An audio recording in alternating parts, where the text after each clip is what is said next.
Well, welcome everyone to today's episode of TMI Advice You Didn't Want. I'm excited about this one because we're talking about money, tithing, giving money away to charities, like the whole deal. We haven't had any kind of conversation about this, Ashley, so I'm really excited to hear what your thoughts are on this. And let's be honest, I have a lot of thoughts on this also. So, in case Yeah. we haven't met, my name is Karen. I'm one of the co-hosts here. And my name is Ashley, and I'm really excited to talk about tithing as well. It is something that I started doing at a very young age, going to church and all of that. And my family wasn't religious, so I would give my own money here and there, kind of thing. And it progressed into something completely different as I got older. So, yeah, I'm excited to chat more about it. Yeah. So, for those of people who don't know what tithing is, so tithing is very much a church thing. I know other people tithe as well, but tithing is to give 10% of your earnings. So you get your paycheck or whatever, however you receive your money, and straight off the top, the first thing that you do is take 10% and give it away. If you're religious, then you give it to the church. And if you're not, then you give it wherever you please. And so, yeah. Any leading thoughts for you? Yeah. So, I mean, I love that you went straight to the church because whenever you brought up this topic and being like, I had a really cool conversation about tithing last night and I want to talk about tithing, my brain immediately was like, yes, because we both grew up, well, me more than you, like you didn't grow up in a Christian household, but you did go to Mennonite schools, etc. So you have Yeah. a deep religious root that you grew up in. For Mhm. me, I grew up in that deep religious root, and tithing was a non-negotiable in the church, right? Like that was something I remember every single Sunday. My parents, it's so funny how it would always be because like in the Christian realm, the man is the head of the household, right? So my dad, oh no, my mom would always write the check. This was the same process every single week as the offering plate would go around. My mom would write the check and she would hand it to my dad. God forbid she would put it in the tithing bowl, right? Like this is That's just, crazy. I know this is just what they did. And I think like somewhere along the way, somebody told them like, well, the man is the head of the household, so it should come from the man. And so Yeah. that's what always happened, right? She would write the check and hand it to him, and he would put it in the offering plate. And I always remember, like, I remember looking over their shoulder a few times and going, oh, that's interesting. Okay, okay. Like, I just remember, like, that was very much a tradition in my household. Like, Yeah. you give 10% of Mhm. what you make. And I remember that being so heavily preached from Yeah. stage. Like that was like if you are a good Christian, you're going to do this. And Mhm. as I got older, I remember doing that like when I being in the Christian realm for so long, like in my 20s, I was a quote unquote really good Christian, right? Me and my husband did this. We would look at what our finances were and we would give accordingly. And the beautiful thing about today's day and age is you don't have to write a check and put it in the offering plate. You could just digitally go through and give to the church Mhm. how much you wanted to give. And so we would look every month and be like, okay, are we on target with our 10% or not? Like that was a really big thing for us.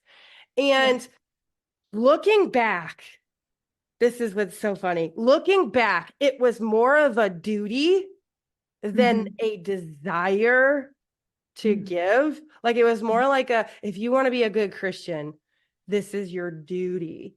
And I Yeah. feel like that's a trap no matter what you're talking about, whether you're talking about tithing, you're talking about any tradition that you do. I can't even think of anything right now. But a lot of times we fall into this duty that we Mhm. have to do this thing if we want to be a quote unquote good whatever, good Christian or good person or good anything. Like this Yeah. is your duty.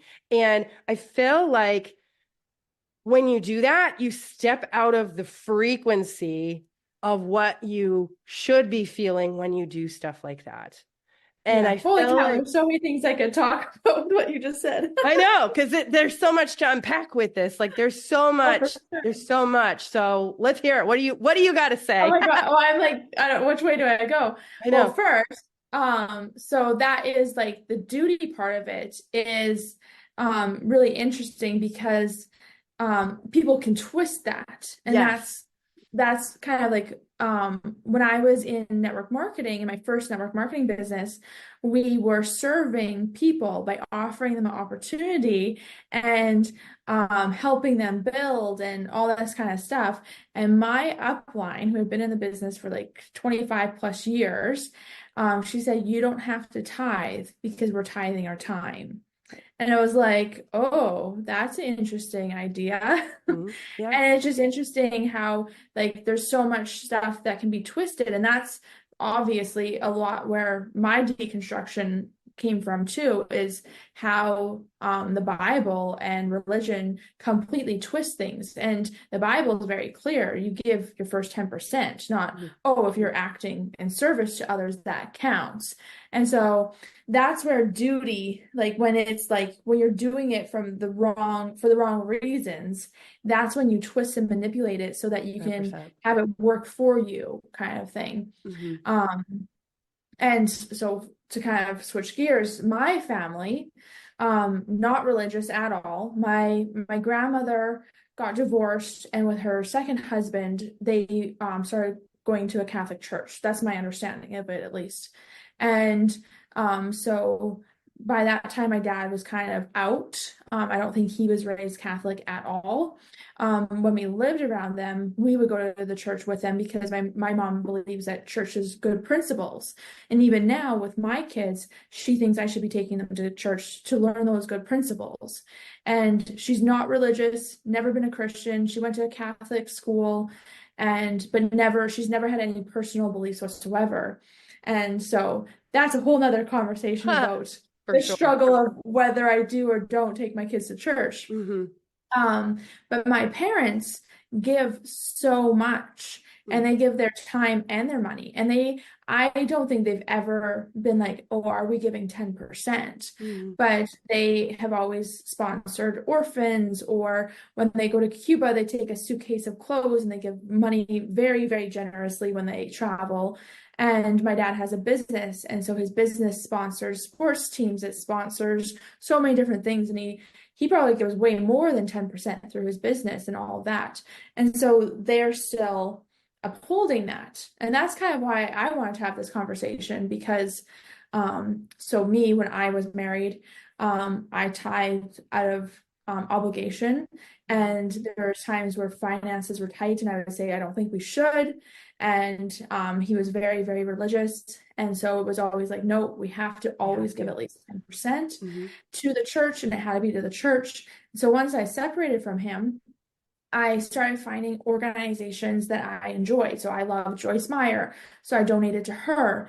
And I love animals, so I donated to animals. So then it felt good to do it. Hmm. And so once I got out of like donating to the church, I had a lot easier of a time to tithe that 10%. And now, since my complete deconstruction, I don't believe in that at all. But you'll see a lot of top business people talking about tithing 10%. If you've read Think and Grow Rich, Napoleon Hill talks about tithing 10%. It's a very common thread in life. And for me personally, I've taken it out of that religious box.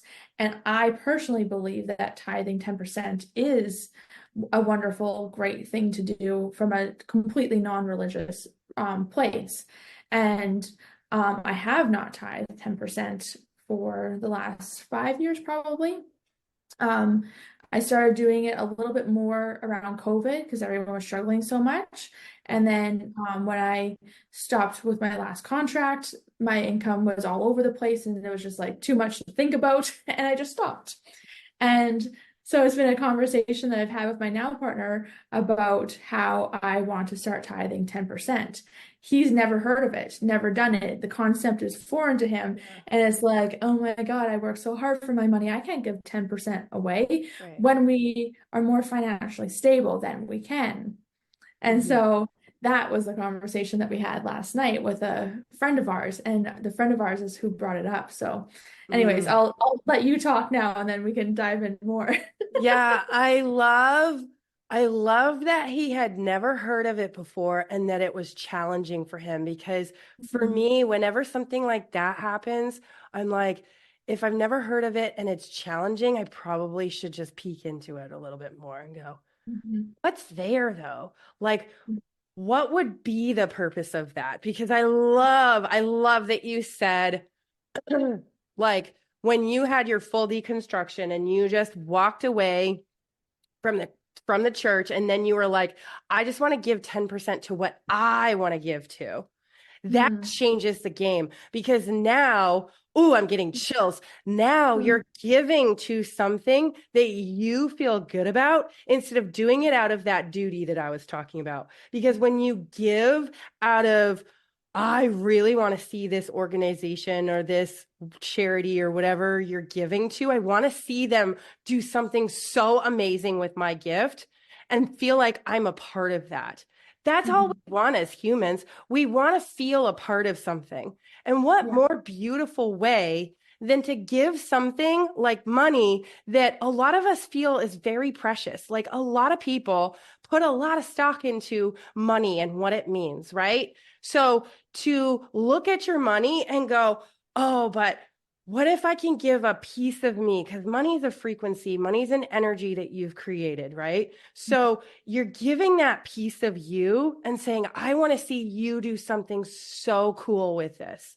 I'm so yeah, excited to see what possibility you can do with this money. And to be completely honest, it doesn't have to be 10%. It doesn't have to be 25%. It doesn't have to be 5%. It doesn't have to be any number. What do you feel good about at the end of the day? For me, yeah, that is where I've always hung out with giving money because there's definitely like there's two organizations that my husband and I are like we will never not give to. Well, maybe I can't say that. I can never say never because you never know what the possibilities of the future hold. But like right now, we're like we love these organizations and we want to give to them because we want to see where they go. One of them is called Charity Water, right? Like they're all about creating wells for drinking water for people in underserved communities abroad here in the US, wherever. It doesn't matter. I don't think it matters. Like just getting water to people where they can't get clean drinking water. For mhm, us, like my husband really did research on this charity and he's like, I really just want to give to them. Like I feel really good about this. And I'm like, yeah, let's do it. So we've always given to them. And then the other one is Dr. Joe Dispenza has a charity. It's called Inner Science, where they're doing research on meditation and what it does for your brain, what it does for your body, the mind body connection, that whole deal. yeah, And they're literally making like breakthrough beyond breakthrough and helping to demystify the process of the spiritual and the physical realm, right? Like they're literally leaps and bounds ahead anybody else with that. And we absolutely love that. So we're like, we want to give to that organization because we see the possibility of where that could go for future generations upon future generations. And that's exciting to us. So mhm, we looked at our finances and we went, okay, we want to give to these places. And the more that we like, we'll keep looking for things like that. And I honestly don't feel like you need to look. I feel like they'll come to you when they're supposed to come to you. Like yeah, you'll just be like, oh my God, I'm so excited about this. I want to give for this because I want to be a part of that.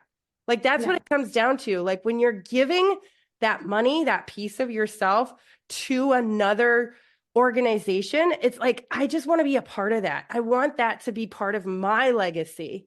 Whether or not anybody knows that I do that, the only reason I share that those are the two charities that I give to is because I want everybody to look into them. And like, if you're excited about it, give to them.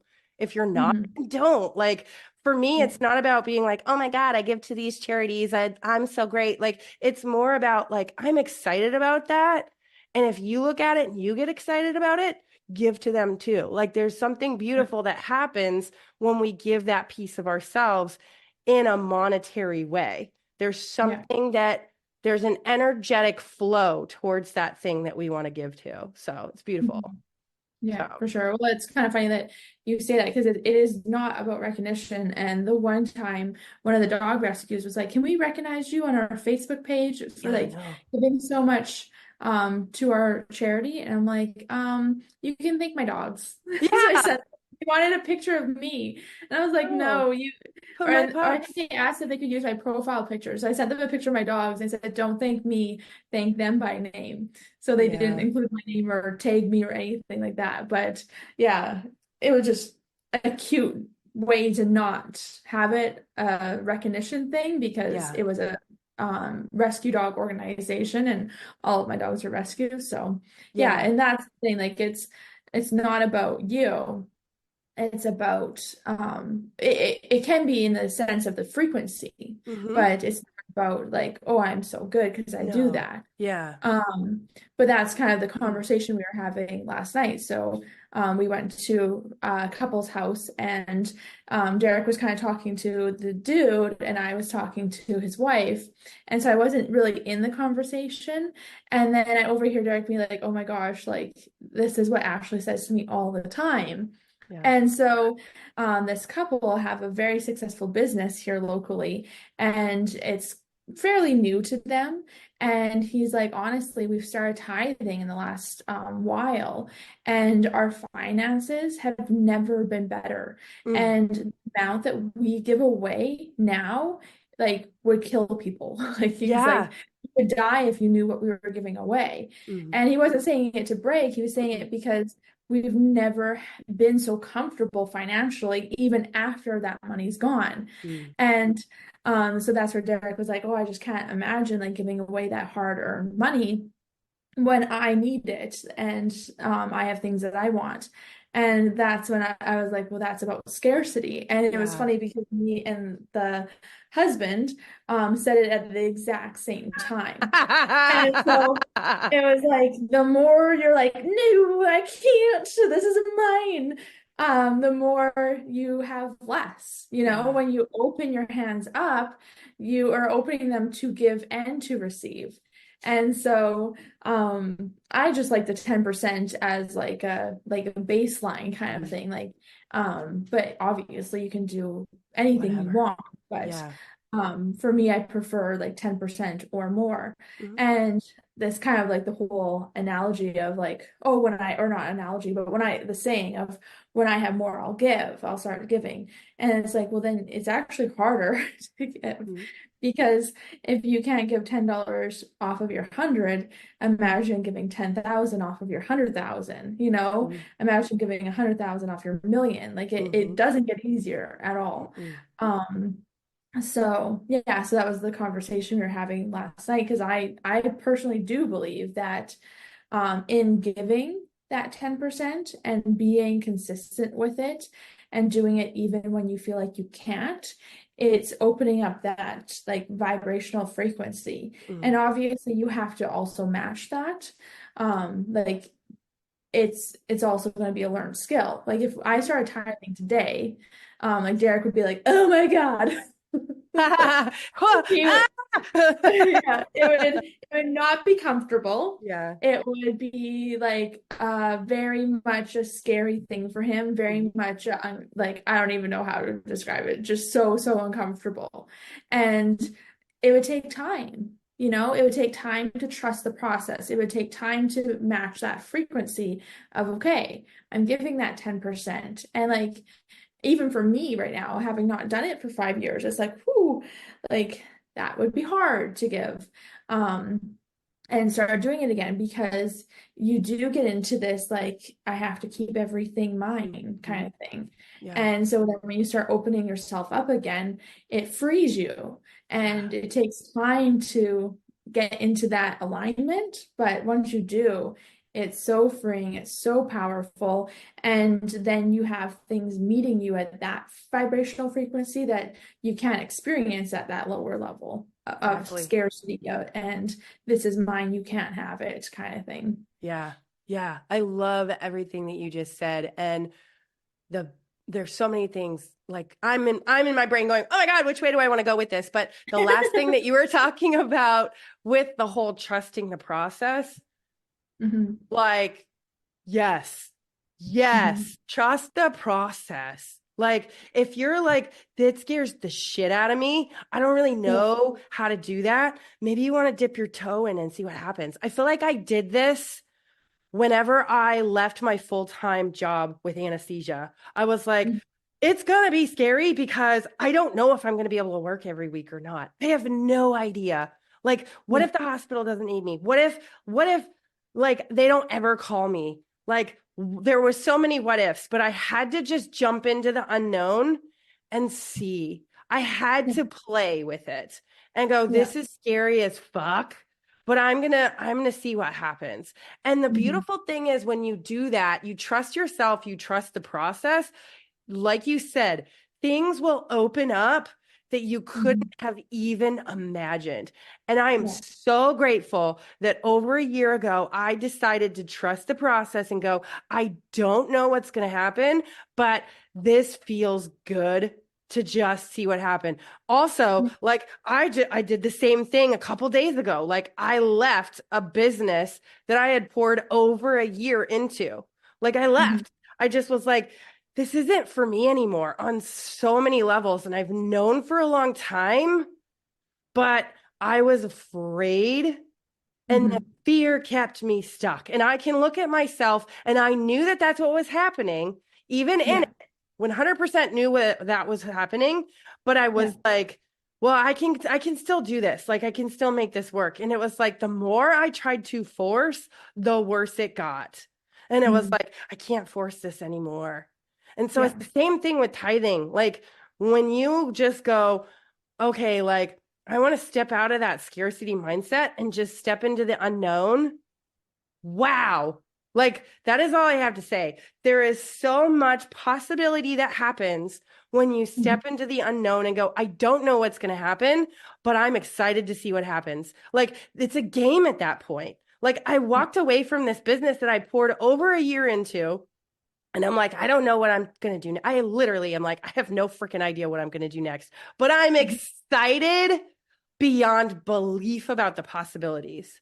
And Yeah. like, I know it was the right decision because it's like, I felt these like releasing waves of energy through my body. And I'm still feeling it like 3 days later, just going, Yeah. whoa. Like, that's the same thing that can happen if you just let your money go too. Like, Hmm. let your money go in general. It doesn't have to be to tithing. Like so many of us are coming from that lack, that scarcity mindset with our money that if I give this away, how am I Yeah. going to do what I need to do for me? Like we've literally been living paycheck to paycheck. What do I do? Like, I don't know. But the beautiful thing that happens is when you step into that and you go, I just don't know. Let's see what happens. Sometimes amazing things start coming your way. Like maybe there's money that just randomly comes in the mail. Well, where'd that come from? I don't know. Weird stuff will start happening when you allow yourself to trust the process and step into that unknown. And I Yeah. got to say, I've been seeing sevens everywhere for months and Mhm. months and months. And in numerology, seven is all about trust and openness. Trust Yeah. the process and be open to whatever comes your way. And Hmm. that's it. And you gave that whole analogy of like, and I've said this before on another podcast that I was a part of, like when you hold on to something so tight, you can't allow anything Hmm. else into your hands. Same thing with money. You hold on to your money so tight, you can't allow anything else to come in your hands. But when you open your hands, that's when you're ready to receive. That's when you're ready Hmm. for possibility. And you go, I don't need anything.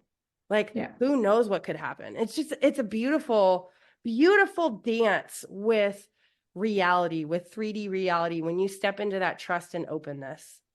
Yeah. Well, I think that's the other key part is it doesn't always feel good right away, Mm. too. Like it might be something that you do once and you're like, oh my gosh, like that felt so good. I saw the benefits of who I gave it to right away. I had money come from this random source in the mail immediately. And it might be It like, might. wow, that was the game changer, but it might suck. It might be like 6 months to a year of Hmm. things are really tight and Yeah. this is really hard. And that is part of the process too Yeah, sometimes. exactly. It's what So, you want to learn.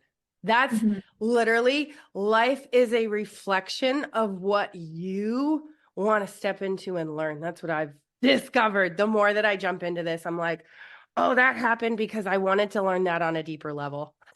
mhm, Shit. yeah, And just trusting that I already know what I need regardless of what I think I know I need on a conscious level, because literally my subconscious mind is going to be showing me what's happening on my insides is what's going to be reflected on my outsides. So, wouldn't it behoove me to actually focus on my insides and focus on if I have fear around tithing?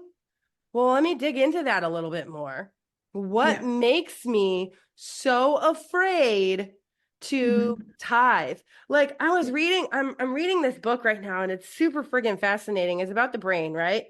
And he was talking about jealousy, right? Jealousy is just an example of an emotion that we feel, right? A lot of times when somebody is feeling jealous and someone else points out that you're feeling jealous, the person that's feeling jealous is going to be like, oh, I don't feel jealous. Like, mhm, that's a pretty natural human reaction. But when you notice that you do that, you notice that you say that, and you're like, wait a minute. Like somebody told me I was feeling this way. Is that something I need to look into? And sometimes the answer is no, but sometimes the answer is also yes. How much mhm, resistance do you feel when somebody says something to you?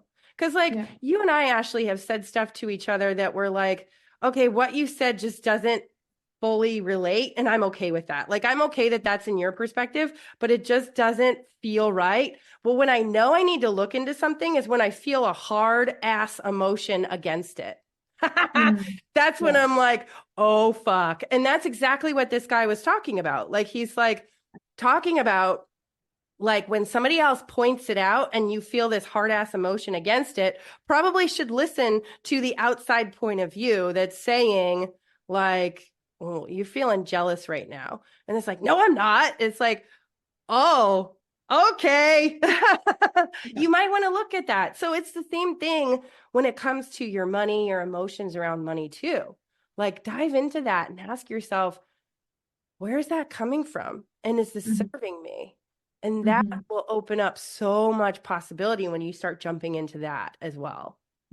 Yeah, for sure. Well, and it's like, have you always struggled with your finances? Like, have you always lived paycheck to paycheck? Have you always felt like you never had enough Mm, and you had more things that you needed or wanted to buy than you had money in the bank?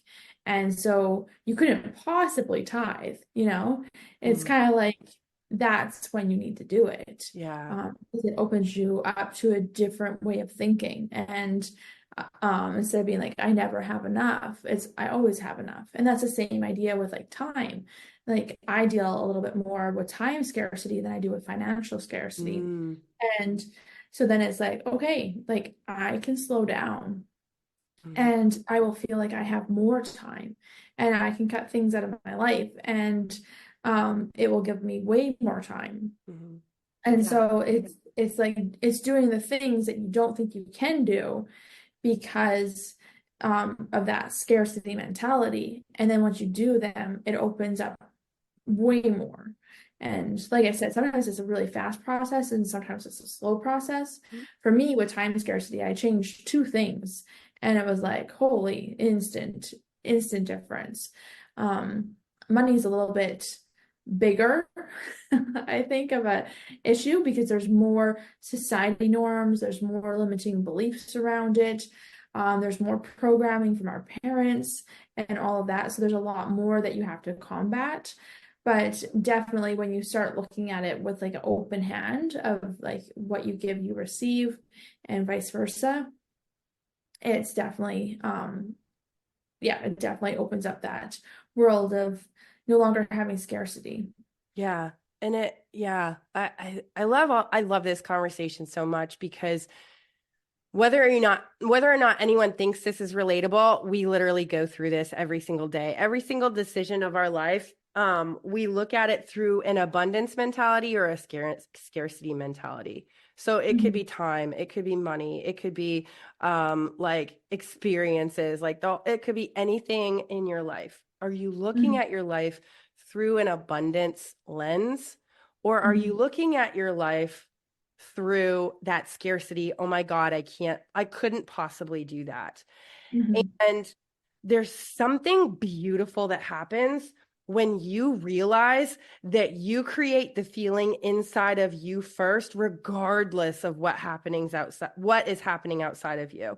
I was Yeah. talking with a friend this morning and we were having this conversation where it's like, there's something about looking at your life and going, holy shit, I feel so free. I Mhm. feel that. I feel it regardless of what's happening around me. Like I Yeah. feel the freedom because I created it first. Mhm. And then there's this other thing that you've got to do when you're feeling it, looking at your life choices and going, if I want to continue to feel free throughout my day, I have to make the conscious choice of choosing things that are in vibrational frequency of that freedom.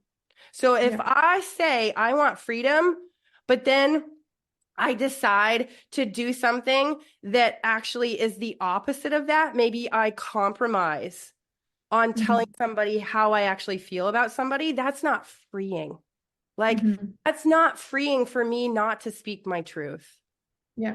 So I have to not only decide I want to like be in that frequency, but then all your choices following that need to continue to stay in that frequency if you want to keep feeling that freedom. Otherwise, you've just created this cage for yourself that you're like, I feel free 1 minute. And then the next Mhm. minute, you're like, holy shit, I didn't tell that person what I actually needed. I didn't Yeah. actually speak my truth. When somebody asked me to do something and I felt like I didn't want to do that, I didn't speak up. I didn't Mhm. actually say because maybe I was worried about what they would say if I said I didn't want to do that. Yeah. That's not freeing. That is Mhm. creating a cage for yourself. And you can do this with your money. You can do this with tithing. You can do this with anything. At Mhm. the end of the day, what we do with one thing, like money, Yeah. we will do with anything. Yeah. How you do one thing is how you do everything. So Mhm. looking at your money, how do you deal with your money? If you're like, Yeah. I couldn't possibly do that, there's a scarcity that's happening in your brain, and it's probably happening around everything in your life. Money is Yeah. just one indication of that. And it's a big indication because, as you said, there's a lot of societal, cultural norms around money. Um, there's a huge stigma around money. Can't deny Mhm. that. Mhm. So if you're feeling that scarcity there, you're going to feel it everywhere. Yeah. So it's something to look at. Mhm. Yeah, I definitely agree with that. Yeah. So, but yeah, I mean, I love this conversation. I feel like I could talk about this all day. It's been fun, but I think that we're gonna call this episode of TMI Advice You Didn't Want a wrap. Who probably did hear some advice you didn't want. Let's be honest, because it is not easy to trust the process and be open to possibility, especially when it comes to money. Like Mhm. sometimes it is like, ooh, that's fucking scary because there's so much tied into it. But when you open up to the possibility of what could happen if you just let go, some really cool stuff can happen. So, friends, if you are listening on YouTube, then go ahead and give us a thumbs up that you loved this video. And if you are and also subscribe, and if you're listening to on any of your podcast hosting places, go ahead and give us a 5-star and also let us know like what you thought, how you felt, what came up for you as we were talking about this. And also let us know if there's anything that you want us to continue to dive into. So with that, we are going to call TMI Advice You Didn't Want a wrap for today, and cannot wait to see everyone next time.